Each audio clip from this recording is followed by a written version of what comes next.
বেলা হতো। বাকিগুলি পরদিন সকালের জন্য জল দিয়ে রাখত।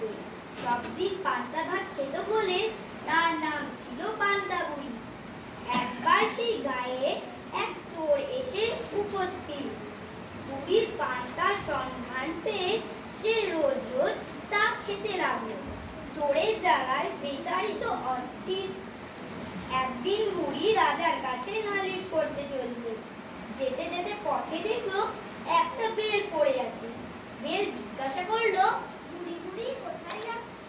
বুড়ি বলল, চোরে পান্তা খেয়েছি তাই রাজার কাছে নালিশ করতে যাচ্ছি। বেল বলল, ফিরে যাওয়ার সময় আমায় নিয়ে যেও। বুড়ি বলল, কিছু দূরে গিয়ে বুড়ি দেখলো একটা শিঙি মাছ। মাছ বলল, বুড়ি বুড়ি কোথায় যাচ্ছ? বুড়ি বলল, চোরে পান্তা খেয়েছে রাজার কাছে নালিশ করতে যাচ্ছি। মাছ বলল, ফিরে যাওয়ার সময় আমায় নিয়ে যেও। বুড়ি বলল, আচ্ছা থাকো। আর কিছু দূর গিয়ে বুড়ি একটি সূঁচ দেখতে পেল। সূঁচ বলল, বুড়ি বুড়ি কোথায় যাচ্ছ? বুড়ি বলল, চোরে পান্তা খেয়েছে রাজার কাছে নালিশ করতে যাচ্ছি। সূঁচ বলল, ফিরে যাওয়ার সময় আমায় নিয়ে যেও। বুড়ি বলল, আচ্ছা বেশ। আরো কিছু দূর গিয়ে বুড়ি দেখলো একখানা ছুরি পড়ে আছে। ছুরি জিজ্ঞাসা করলো, বুড়ি বুড়ি কোথায় যাচ্ছ? এতক্ষণ বুড়ি বেশ সহজভাবেই জবাব দিচ্ছিল। ক্রমে তার মাথা গরম হয়ে উঠল।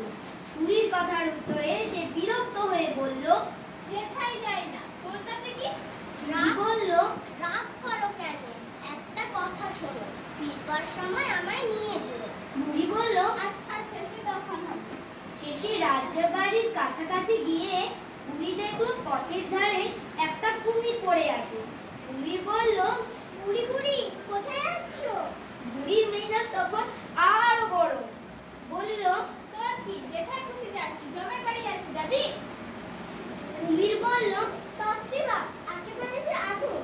বলছি কি, ফিরে যাওয়ার সময় আমায় নিয়ে যেও। বুড়ি বলল, বেশ দেখা যাবে। এরপর বুড়ি যখন রাজবাড়িতে পৌঁছলো তখন বেলা প্রায় শেষ হয়েছে।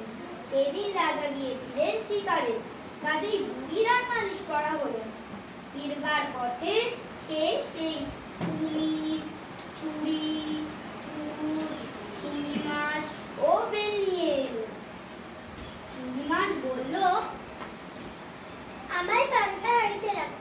বেল বলল, আমায় আগুনের ভিতর রাখো। সূঁচ বলল, আমায় দেওয়ালে পুঁতে রাখো।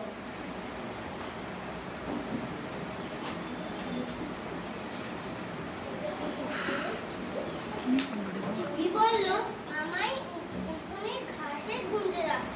কুমির বলল, আমায় ঘাটে বেঁধে রেখো।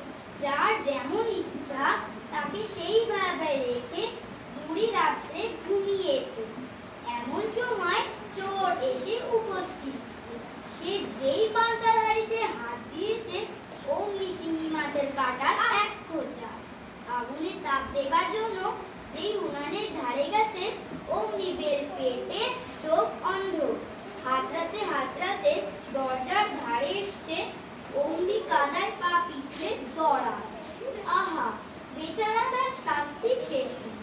দেয়াল ধরে উঠতে যাবে অমনি সূচ বিঁধে রক্তারক্তি। উঠান দিয়ে পালাবে অমনি ছুরিতে পা কেটে খান খান। ঘাটে নেমে হাত পা ধোবে অমনি একেবারে কুমিরের মুখে। কুমির চিৎকার করে উঠলে,